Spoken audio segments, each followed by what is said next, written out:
आज आपण धनुरासन कसं करायचे ते बघूया।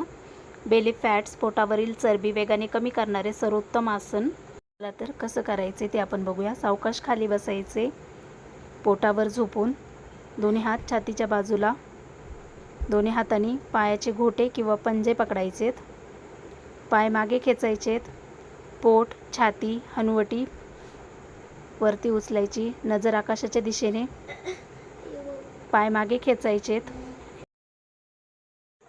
पायांच्या पोटऱ्या, मांड्या, नितंबाचे स्नायू, कमरेचे स्नायू, पाठीचे स्नायू, संपूर्ण पाठीचा कणा व छातीचे स्नायू ताणले जाऊन संपूर्ण शरीरातील रक्तपुरवठा सुरळीत व्हायला मदत होते। पाठीचा कणा ताणला गेल्यामुळे पाठदुखी, कंबरदुखी हळूहळू कमी होऊन पाठीचा कणा मजबूत होतो। संपूर्ण पोटाचे स्नायू, छातीचे स्नायू ताणले गेल्यामुळे या ठिकाणी जमा झालेली चरबी, बेली फॅट्स, चेस्ट फॅट्स कमी होते।